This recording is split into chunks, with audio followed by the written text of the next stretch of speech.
دانکەیە؟ میوانانی بەڕێز پێش هەموو شتێک هەتا ستێجەکەی حازرەکەن یەکەم جار بەخێر هاتنەشی گەرمتان دەکەم.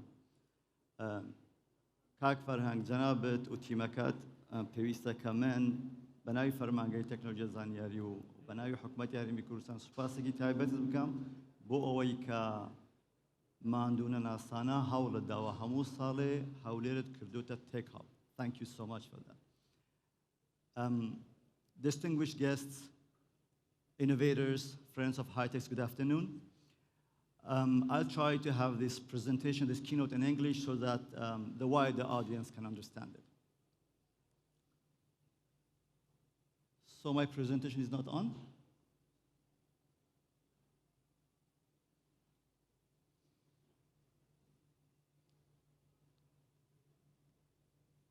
Excellent.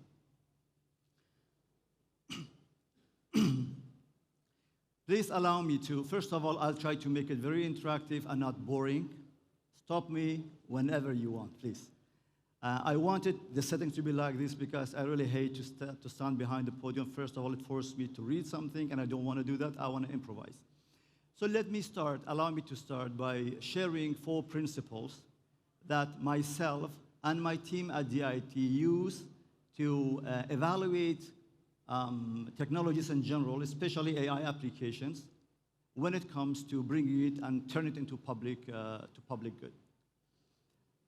We start by, our mottos are first, simplification. Second, embrace change.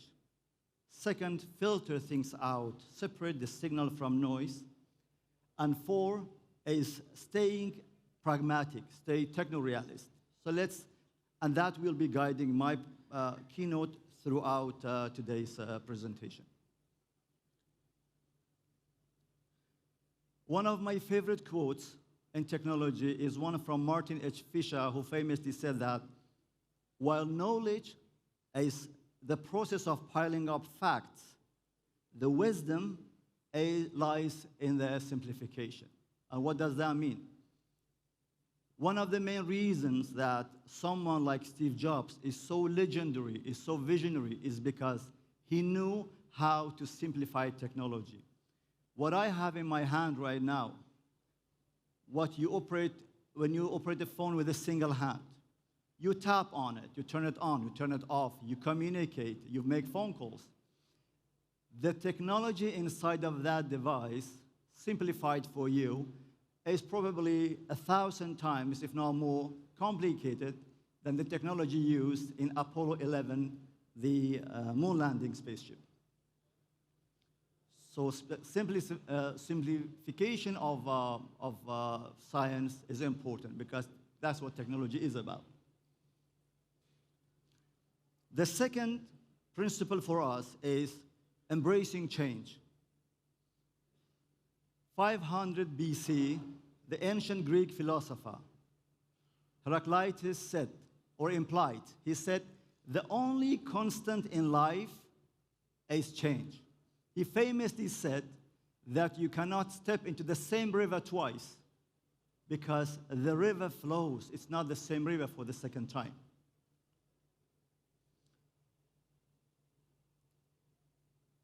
Change is the only never-ending road, is the only never-ending river.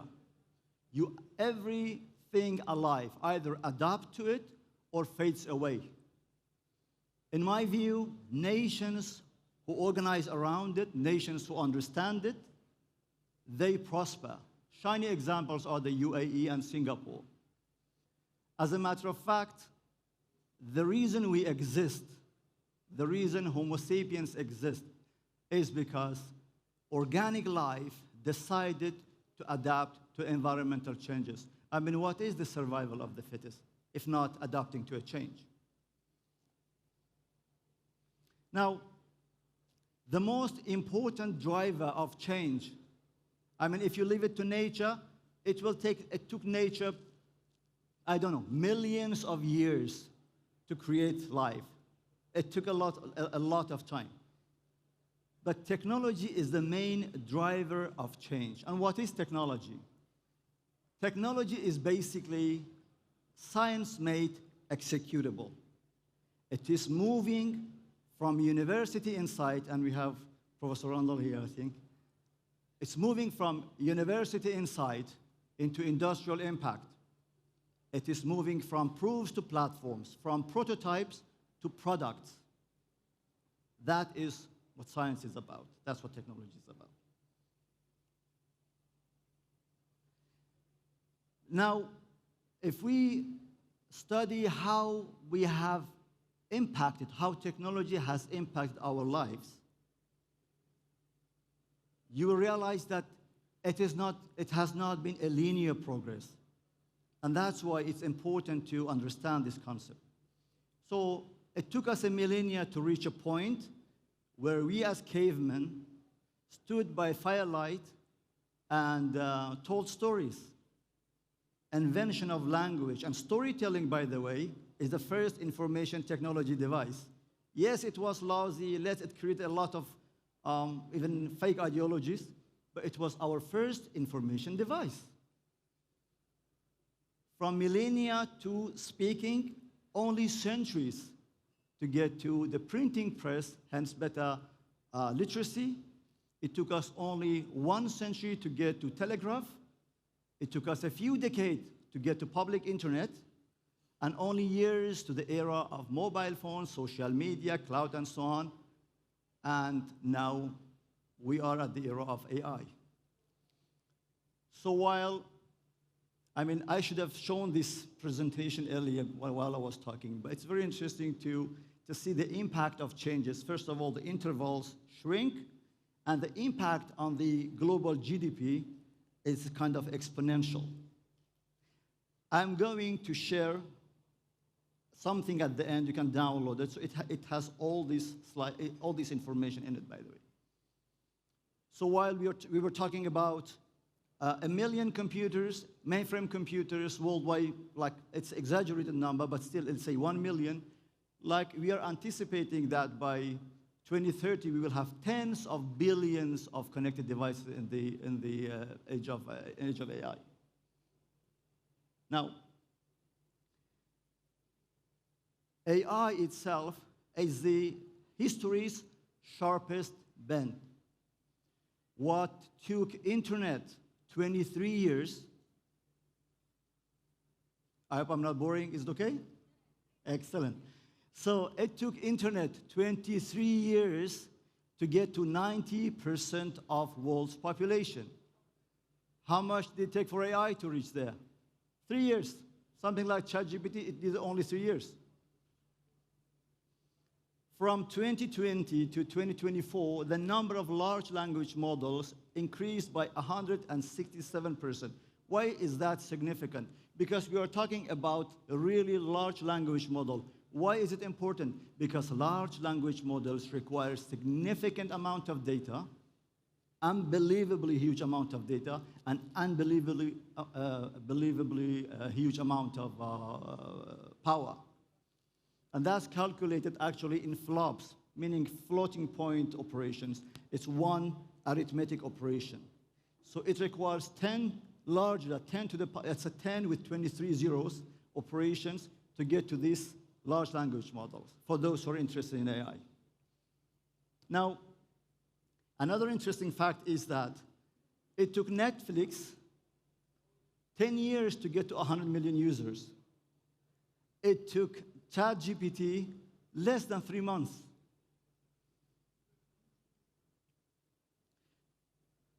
So I would like us to internalize this. AI is not a different change. It's not another change. It's a fundamentally different change. It's a step change. It scales cognition beyond working human memory. It learns at machine speed, and it compounds its own learning and knowledge. It can generate ideas. It can generate code. It can generate content. It can generate strategies that our unaided imagination struggles to keep up with. And this is why, if you read books such as Coming Wave or Nexus and the others, it's all about one thing. They all tell you one thing. with safeguards, with proper regulations and guardrails, the AI can give humanity capabilities beyond our wildest imaginations. And I was having a chat with Cockroach earlier.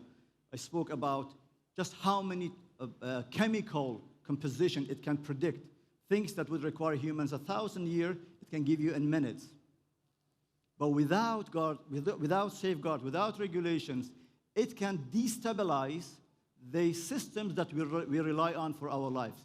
In extreme cases, it can endanger organic life as a whole, as we have seen in a lot of books. And that's why Stephen Hawking says success in creating AI could be the biggest event in the history of our civilization, but it could also be the last unless we know how to control it. Let's just give you a glimpse into how easy it is for AI to surpass our capabilities. In an experiment run by Professor Cameron Jones and Benjamin Bergen from California University of San Diego, 73% of participants mistook AI responses for human responses with GPT-4 with persona. And persona is making you modify a GPT to act in a specific character. Yeah. And I don't blame them. I mean, if I was asked which of this photo is real, which one is like AI generated, I would have said the one on the left is real. But that's actually AI generated. ChatGPT was asked, and this is ChatGPT-4, it was asked what it thinks that it can be capable of in 10 years. And just look at the list. Any of them, you pick any of them, especially shape public debate and policy. That's right, shaking the foundation of our democracy. Or coordinate systems globally. And this is just a glimpse of what it can do in 10 years, I would say in 5 years, but we need to control it, otherwise this can actually take control. And this is why today is not only about speed at which we are moving, it's about direction and imagination. The theme of HITEX is I am data, I am AI. If that's the theme, then it is our task to connect meaning to momentum. We should answer a couple of simple questions. For founders, innovators, companies, what does it mean? What does AI mean? What to build next? For students, educators, what does it mean when they are planning a career path? What does it mean for a hospital, for a school, or for government? What system to deploy next? And this brings me to our third principle, to filtering things out. The amount of uninformed takes, the amount of misinformation that I have seen online about AI, the amount of public debates and people speaking about AI, and media has given them platform to do so about AI, is just mind-blowing. It's just dangerous. So I would like to give you something, 3 plain truths that we at the IT use for technologies. First, AI or data without trust and quality is noise. It's simply noise. Identity, consent, and audit are the rails that will allow you to move value safely.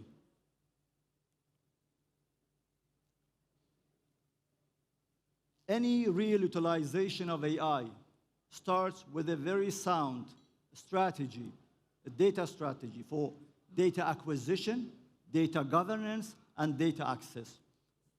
Don't forget, where trust and quality is strong, prototypes turn into product. Second, AI without real use cases are just theater.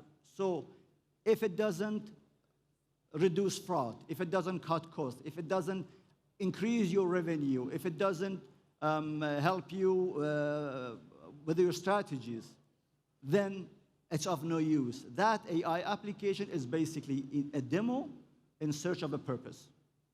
And third, human capital compounds more than hardware, meaning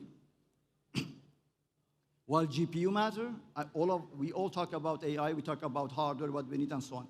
But it's the human capital that can frame problems, clean data, and evaluate AI models to be used. And it's the human capital who decides who is going to win this race. So chip matter, GPU matter, but human capital matter most. Now, with this in mind, I would like you today to stay techno-realists. I give you 3 lenses. Ask for outcome. Ask, what can this product do for me? When you meet them, when you walk the floors of HITEX today, ask them, what can this product do for me? What this AI application or any technology in general do for me? Can it increase revenue? Is it going to cut waste? Is it going to help me with the content? Is it going to help me with marketing and so on? So ask for outcome. Second, ask for trust and quality. If that application is using AI, ask for input and output data. Ask for compliance. Ask for interoperability. Ask for safety. And last but not least, ask about readiness. And I should have shown you this slide earlier, sorry. Ask for readiness. Ask for the total cost of ownership, maintenance, power, connectivity, and so on. And with these 3 lenses, you will be able to navigate and separate the signal from noise. May a very strong signal be with you today. Welcome to HITEX 2025 again, and thank you for listening.